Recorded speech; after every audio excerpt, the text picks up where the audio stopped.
Manichitrathazhu re release നാളെ. ഇപ്പോൾ ചിത്രത്തിൻ്റെ ബുക്കിംഗ് തുടങ്ങി. ആദ്യ ദിവസം റെക്കോർഡ് കളക്ഷൻ നേടാൻ കഴിയുമോ? ഹലോ ഫ്രണ്ട്സ്, ഏവർക്കും പുതിയ വീഡിയോയിലേക്ക് നമസ്കാരം. മണിച്ചിത്രത്താഴ് എന്ന ചിത്രത്തിൻ്റെ ഏറ്റവും പ്രധാനപ്പെട്ട അപ്ഡേഷനാണ് ഇന്നൊരു വീഡിയോ ഭാഗത്ത്. വീഡിയോയിലേക്ക് മുൻപ് വീഡിയോ ലൈക്ക് ചെയ്യുക, ചാനൽ സബ്സ്ക്രൈബ് ചെയ്യാൻ വേണ്ടി ശ്രമിക്കുക.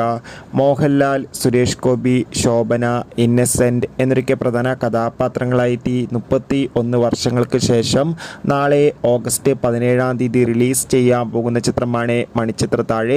എല്ലാ സിനിമാ പ്രേമികളും ഒരേപോലെയാണ് ചിത്രത്തിൻ്റെ ഓരോ അപ്ഡേഷനും അറിയാൻ വേണ്ടി കാത്തിരിക്കുന്നത്.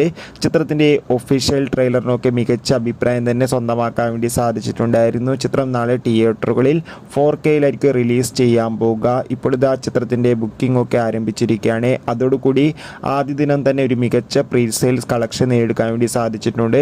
നമുക്ക് കിട്ടുന്ന അപ്ഡേറ്റുകൾ പ്രകാരം മണിച്ചിത്രത്താഴ് എന്ന ചിത്രത്തിന് ആദ്യ ദിവസം 50 ലക്ഷത്തിൻ്റെ അടുത്തെങ്കിലും കേരളത്തിൽ നിന്ന് കളക്ഷൻ നേടിയെടുക്കാൻ വേണ്ടി സാധിക്കുമെന്നാണ് ട്രാക്കിംഗ് റിപ്പോർട്ടുകൾ സൂചിപ്പിക്കുന്നത്. കാത്തിരിക്കാം.